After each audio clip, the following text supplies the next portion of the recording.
I'm Marissa, and here at the Vineyard Preschool, we are committed to creating a nurturing environment rooted in evidence-based practices, ensuring that every student's individual needs are met in a way that supports their growth, development, and success during these important early years. Join us today as we continue to explore pioneers in child development. Today we'll be talking about Lev Vygotsky, a psychologist well known for his social-cultural development theory. We'll explore the fundamentals of Vygotsky's work, talk about practical ways to apply his concepts to the classroom, and discuss common milestones associated with our preschool age group. Vygotsky's theory is unique in the sense that it does not offer us stages of development, as we've discussed within the work of Erikson and Piaget. Rather, Vygotsky explores the social and cultural effects of a child's surroundings and how they impact development. His theory is defined by culture-specific tools, speech and thought abilities, and the zone of proximal development. Culture-specific tools designate the influence a community has on a child's development. There's an emphasis on how cultural values and beliefs shape how a child learns.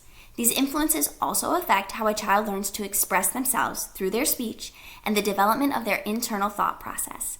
Vygotsky highlights how external language is utilized to connect with the community, as where internal language allows for mental reasoning to develop.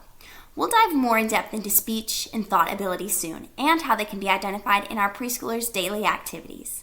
The last concept of his theory is centered on the zone of proximal development. This is the concept of what a child is able to accomplish independently and where guidance is still needed.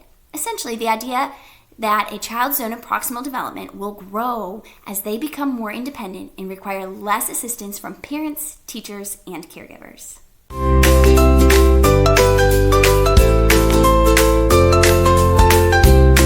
Let's talk about how we see Vygotsky's social-cultural theory play out in our everyday lives. How can we utilize his theory to better encourage the development of our children's skills and abilities?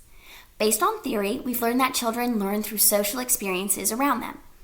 Including children in everyday tasks, cultural traditions, and social interactions promote opportunities for learning and growth.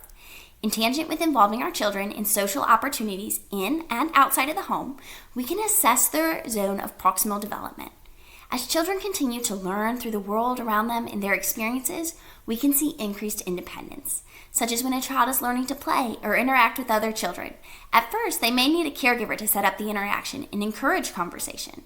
However, through social cultural growth, children gradually learn to initiate play interactions on their own and how to converse with peers.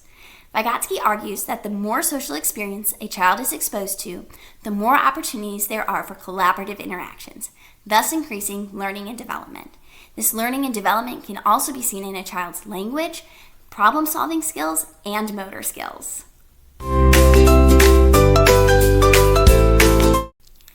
Applying a social-cultural framework to the classroom may come more naturally than you think. Think about all the times during the day you help students. Maybe you're helping them to climb on the playground, or teaching them how to take turns during a game, or even engaging them in role-play opportunities.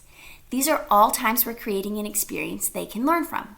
At first, they may need significant help learning the cultural norms of the classroom, or how to interact with peers. But the more we do it and utilize scaffolding, meaning we move from teaching hand over hand to just providing prompts, gestures, or modeling, the more development we're going to see. Also, creating meaningful and thought-provoking opportunities in the classroom will help to develop critical thinking skills, problem-solving skills, and ultimately aid in our young learners' competence. This can be done through utilizing open-ended questions while children are working on activities. For example, Johnny is using magnets to build. Instead of telling Johnny you like what he's making, engage him in conversation and ask about what he is building, what materials he's using, and other questions that elicit more detailed responses. Or be willing to aid children in problem-solving activities, such as puzzles. But again, utilizing the scaffolding technique to encourage independence and help children reach their full potential. Role-playing and simulating real-life situations are also great ways to tie social and cultural learning into the classroom. The Vineyard's Montessori-inspired classrooms already give us an edge that make this developmental theory applicable to our preschool setting.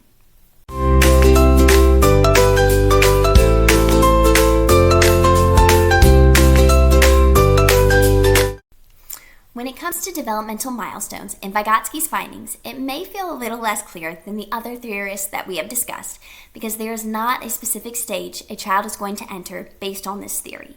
Rather, we're looking for the role a child plays within their environment and assessing their development by the growth that they accomplish.